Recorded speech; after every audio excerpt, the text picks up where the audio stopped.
Bye, Mom. Love you. 4 words. The last 4 words a mother would ever hear from her 12-year-old daughter. And then, nothing. No phone call. No sighting. No trace. Just a little girl who walked out her front door on a cold January morning and vanished into thin air before she ever reached the bus stop. But here's what makes this case truly terrifying. It wasn't just one girl, it was 2. Both 12 and 13 years old. Both from the same apartment complex. Both disappearing on their way to school in broad daylight with hundreds of people nearby. And the man who took them? He wasn't hiding in the shadows. He wasn't a faceless stranger lurking in the woods. He was their neighbor. Their friend. The guy who drove them to youth group and bought them ice cream at Dairy Queen. The man everyone called a nice guy. He was hiding in plain sight. And for nearly a year, he got away with it. But to understand how we got here, we have to go back to the beginning. Oregon City, Oregon, a town of roughly 28,000 people nestled less than 20 miles southeast of Portland, near the scenic waters of Willamette Falls. By all appearances, it's the kind of place where people know their neighbors, where kids play outside, where parents feel safe letting their daughters walk to the bus stop. That sense of safety would be shattered forever on the morning of January 9th, 2002.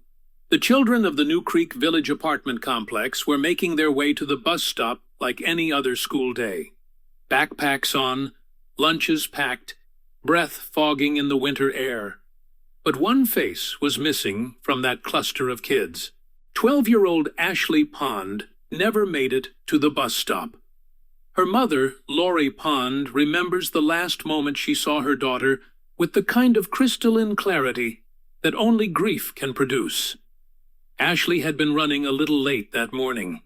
She rushed out the door, and just before it clicked shut behind her, she turned back. Bye, Mom.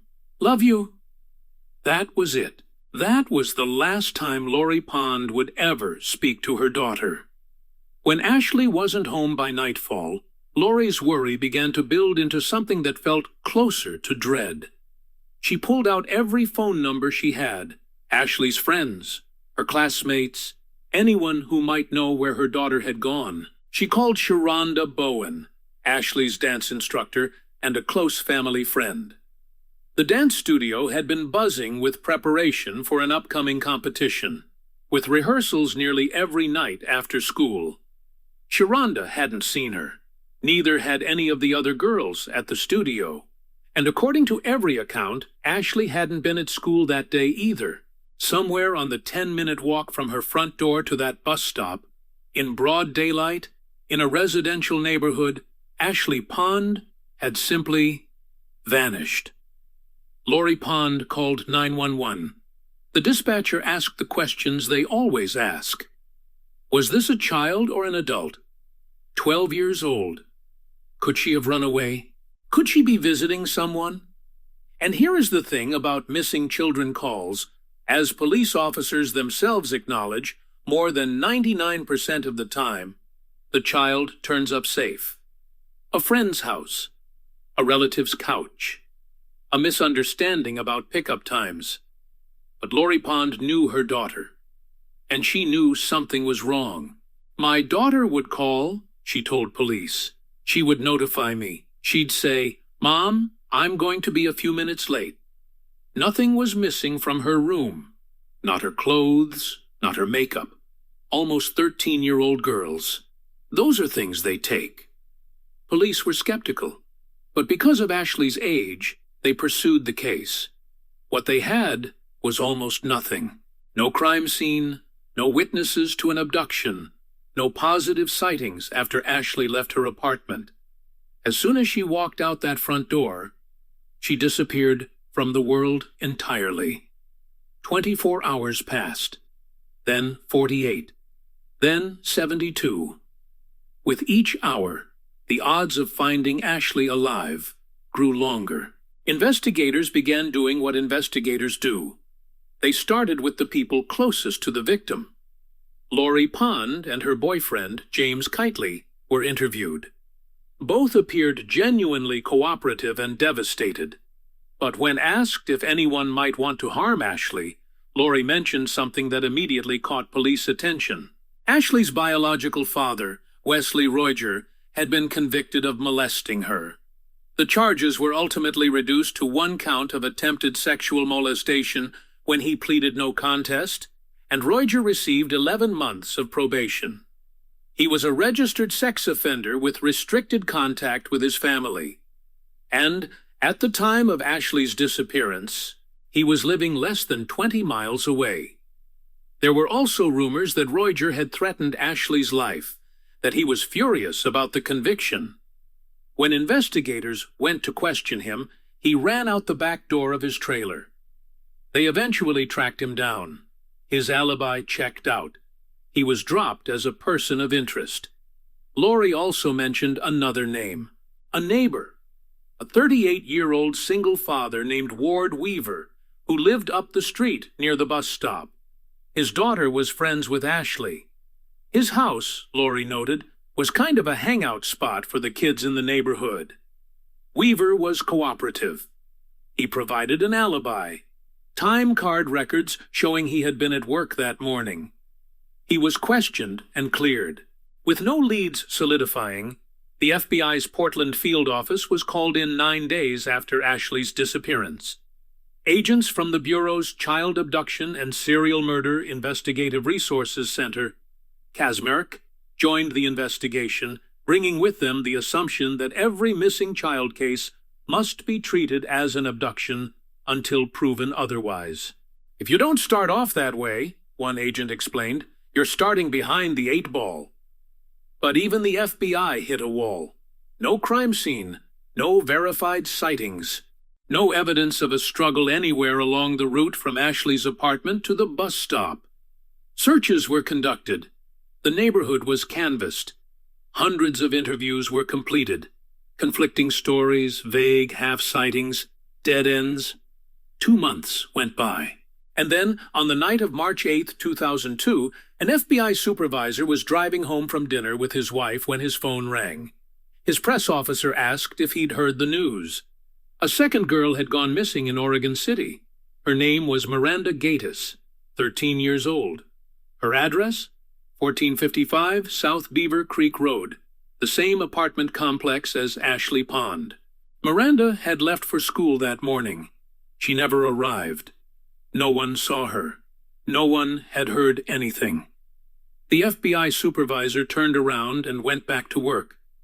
It became real apparent to me that we had a real problem at this complex. For Mariah Gatiss, Miranda's older sister, the news arrived like a physical blow. She had spent the past 2 months riding the emotional roller coaster of Ashley's disappearance. Ashley had been close to their family, close to Miranda. And now, Miranda herself was gone. The last conversation Mariah had with her sister that morning had been a fight. A stupid, ordinary, sisterly argument over borrowing something. Mariah had cussed her out. Miranda had cussed her back. Mariah slammed the door, and Miranda walked away. That was the last time Mariah saw her sister alive. Now investigators had 2 missing girls. Same apartment complex, same age range, both vanishing in broad daylight on their way to school. The coincidences were impossible to ignore. When Miranda disappears, one investigator said, "We now know that we have a predator that we're dealing with." A command center was established at the local firehouse to manage the flood of incoming tips. K-9 units were deployed through the densely wooded areas and canyon terrain behind the apartment complex. Difficult terrain, wet, muddy, riddled with potential hiding places and escape routes. The FBI put daily surveillance presence in the neighborhood. Investigators said they also implemented undisclosed surveillance techniques as a precautionary measure. The leads were coming in, 800 to 1,000 a month. And yet, nothing. The investigators' person of interest board, a whiteboard with grease markers, was constantly growing, constantly changing. The neighborhood surrounding New Creek Village, it turned out, was what investigators grimly described as a suspect-rich environment. One FBI agent reported interviewing 23 people in the complex in a single day, and being unable to eliminate a single one of them as a potential suspect. Among the persons of interest, a man named Johnny Vager, a single father living in the complex whose daughter was young. He had a record for sexual assault, and almost impossibly conveniently, he had been out of town when Ashley disappeared, and again when Miranda vanished. Investigators questioned him. He was defensive, but without evidence, they couldn't hold him.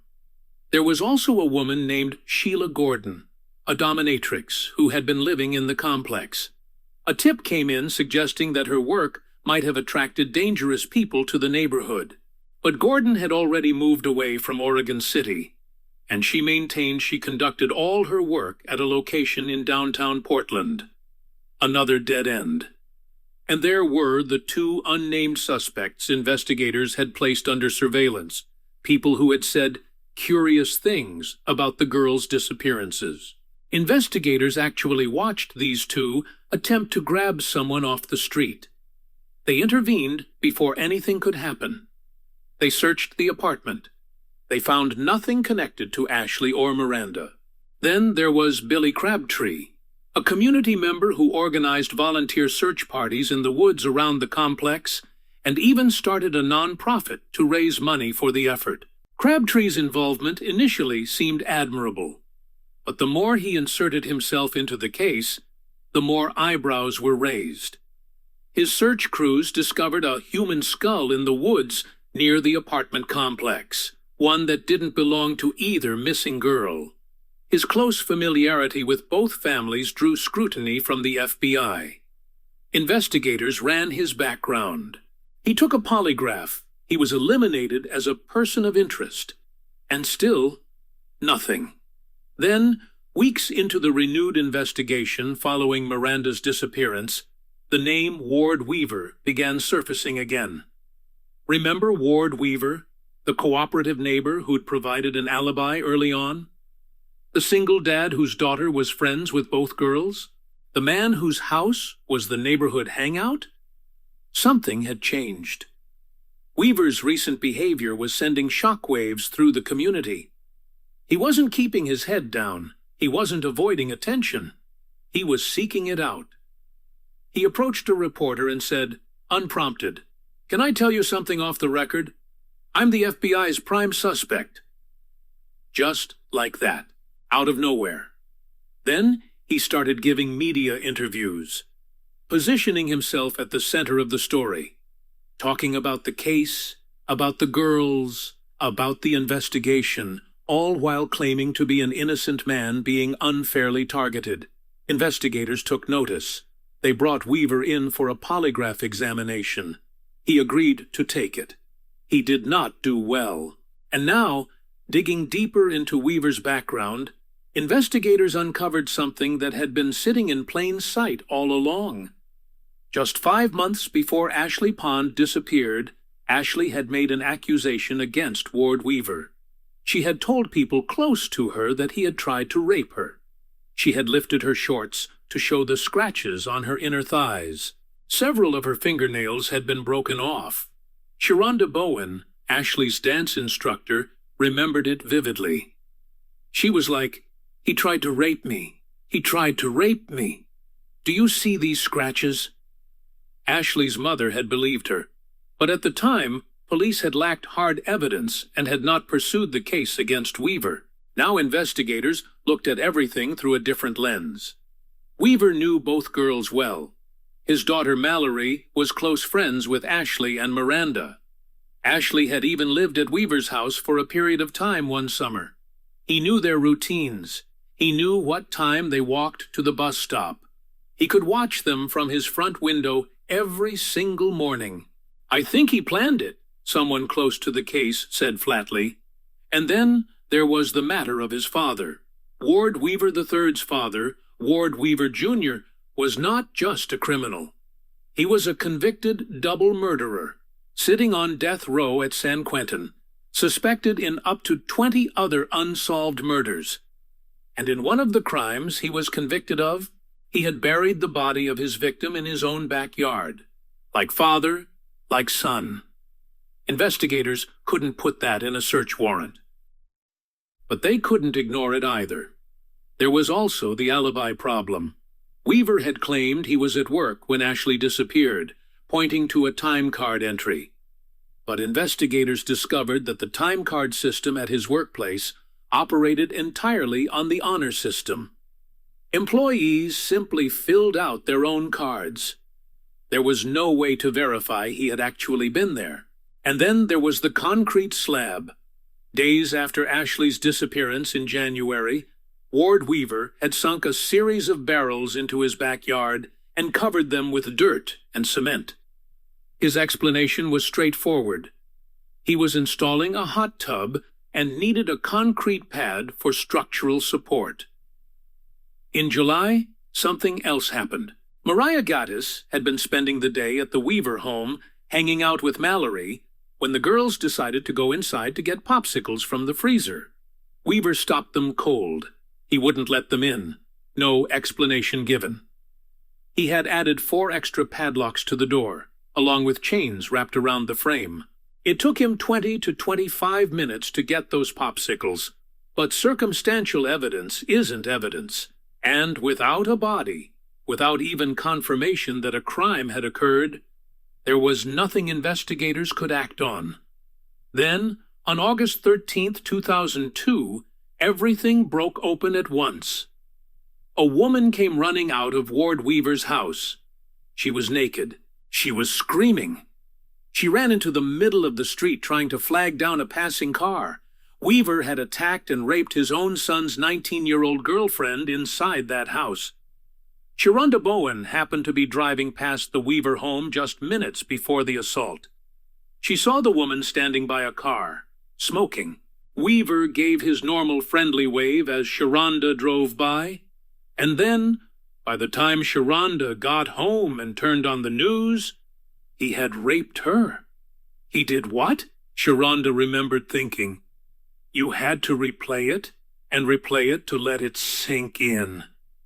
And then came the phone call from inside the house. Weaver's own son Francis called investigators. I need to tell everyone about my father, he said. What he did to those girls. He raped them and killed them. My heart just dropped, one investigator recalled. All of us were just like, wow. Weaver was arrested for the rape of his son's girlfriend.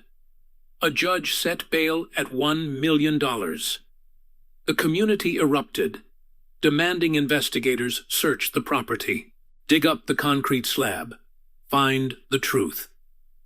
On August 24, 2002, investigators executed a full search of the Weaver property.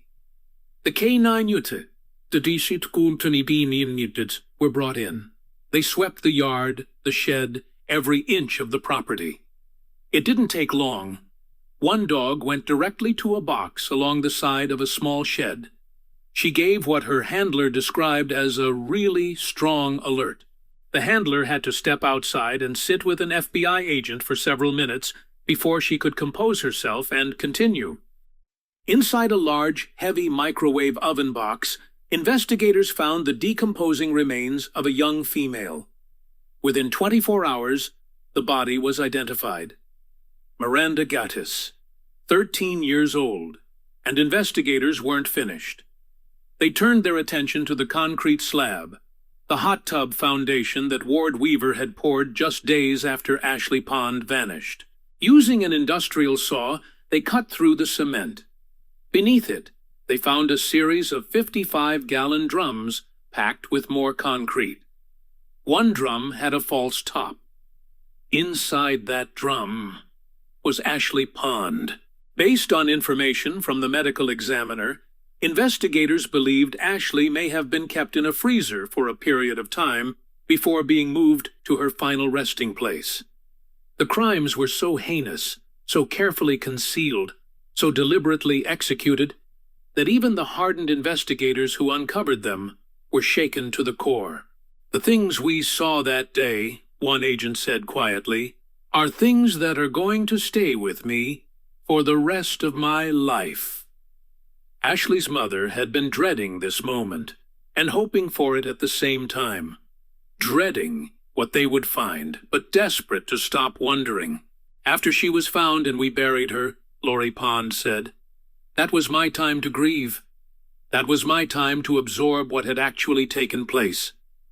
The neighborhood memorial that grew up around Ward Weaver's property, that fence covered in stuffed bears and flowers and handwritten notes, moved even the most cynical observers. Reporter Jim Redden, who had covered the case from the beginning, walked down to see it for himself. He talked to the parents who had gathered there. These were people who had never met Ashley or Miranda personally, but who had watched the case unfold for months. Who had taught their own children about the dangers of the world using these two little girls as the devastating example? "I don't look at those memorials the same way anymore," he said. On September 22, 2004, Ward Weaver III stood in a courtroom and heard his fate. Guilty on 17 charges: aggravated murder, sexual abuse, rape, abuse of a corpse. The sentence was swift and final. Life in the Oregon Department of Corrections, without the possibility of parole. He will spend every single remaining day of his life behind bars, every morning, every meal, every sleepless night, with what he did to those two girls. "I'm glad he got life without the possibility of parole," one person connected to the case said, "because he has every day of his life to think about what he's done." He's definitely a predator. Do I think he would have done it again? Absolutely. I think he's right where he belongs.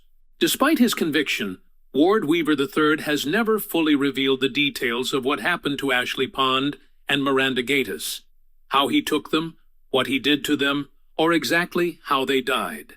Those answers, like so much of this case, remain locked away. Mariah Gatiss still visits the memorial when the days get hard. She lights a candle. She talks to Miranda and Ashley as if they're still there. "I'm a mother bear," she says. "I always told her I'd protect her, and I wasn't able to. And that hurts." Ward Weaver didn't hide his crimes in a dark alley or a remote forest. He hid them in plain sight, under a concrete slab in his own backyard, 50 feet from where children played. He waved at passing cars. He gave interviews to reporters. He told investigators he was their prime suspect, and then laughed about it. Because the most dangerous predators aren't the ones who look like monsters. They're the ones who look like your neighbor, the ones who offer to drive your kids to school, the ones who buy them ice cream after youth group, the ones who wave at you from the driveway, while just inside that locked and chained door behind them, the truth is buried in concrete.